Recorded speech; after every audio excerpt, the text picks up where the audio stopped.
Jadi kalau seorang ulama itu meninggal, bapak-bapak ibu kampung itu kalam. Bacahayunya suatu daerah, hidupnya suatu negeri, terangnya suatu kampung itu diadonya para ulama. Kata Imam Syafi'i, jangan kamu tinggal, kata Imam Syafi'i, di suatu daerah yang tidak ada ulama dan tabligh.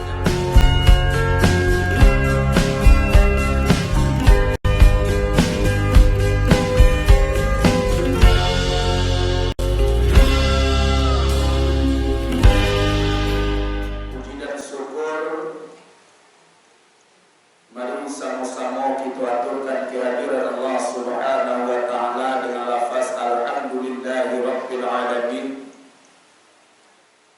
Karena Allah Subhanahu wa taala yang memberikan kita kudrat dengan iradah serta nikmat dan rahmat. Dengan nikmat Allah tersebut maka bisa kita beraktivitas di dunia, bisa hadir pada hari ini untuk mendengarkan pengajian. Dan selanjutnya salawat dan salam mari kita mohon kepada Allah, mudah-mudahan Allah sampaikan kepada pemimpin umat Islam dunia wal akhirah, yaitu Habibullah Sayyidil Mursalin Mustafa Muhammad sallallahu alaihi wasallam. Karena beliau adalah seorang tokoh agama, seorang pejuang Islam yang membawa kita dari zulumat jahil sampai kepada nur Islam, yaitu agama yang diridai oleh Allah Subhanahu wa taala. Yang beliau dilahirkan di Makkahul Mukarramah di tanggal 12 Rabiul Awal 571 Masehi. Itulah banyak kita yang mengetahui. Dan Nabi Muhammad sallallahu alaihi wasallam menguji dunia selama 63 tahun. Dan diwafatkan Rasulullah sallallahu alaihi wasallam 12 Rabiul Awal, harinya hari Isnin tahun Sabale Hijriyah, sama dengan atau bertepatan 8 Juni 632 Masehi. Peristiwa 8 Juni itu bapak-bapak ibu-ibu sangat menyedihkan bagi orang Madinah atau Arab, karena wafatnya seorang Rasul Allah, wafatnya seorang kekasih Allah, itu membuat yaitu Arab, membuat khususnya Madinah dan Makkah sangat kacau waktu itu.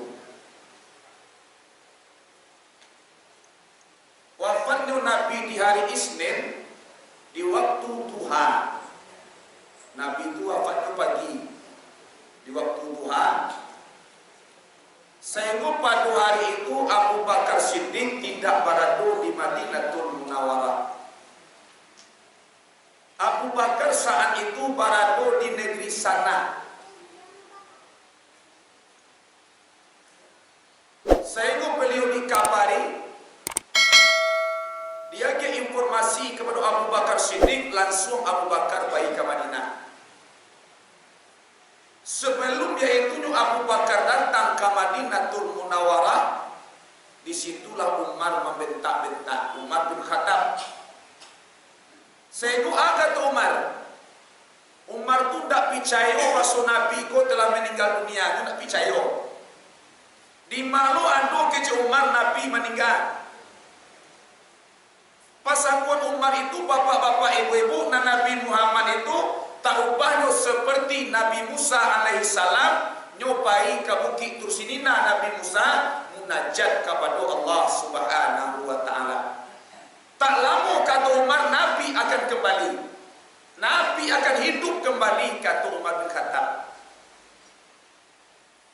Sehingga kata Umar bin Khattab, barang siapa di antara kalian kece Umar yang berani menyambut Rasulullah ini wafat dan potong kaki jo tangan kalian, kata Umar bin Khattab. Manusia di Madinah itulah heboh apa-apa heboh, Nabi Muhammad telah wafat. Namun Umar berkata, barang siapa yang berani menyambut Rasulullah ini wafat dan potong kaki jo tangan kalian. Waktu itu Makkah sangat hanian, Madinah sepi, urang gami tapi tanah. Karena apa? Wafatnya Rasulullah sallallahu alaihi wasallam. Jadi kalau seorang ulama itu meninggal, bapak-bapak ibu kampung tu kalam. Bacahayunya suatu daerah, hidupnya suatu negeri, terangnya suatu kampung itu diadonya para ulama. Kata Imam Syafi'i, jangan kamu tinggal, kata Imam Syafi'i, di suatu daerah yang tidak ada ulama dan tabibnya. Kalau tidak ada ulama di suatu daerah, siapa menunjukkan awak tentang Allah Subhanahu wa Ta'ala? Kalau tidak ada ulama di suatu daerah, siapa menunjukkan awak cara beribadah? Lebih sawak sembahyang tidak ada ulama majan kawan. Lebih sawak beribadah kalau tidak ada ulama majan kawan. Kadang-kadang dia awak menunggu apa bunyi jangan dua.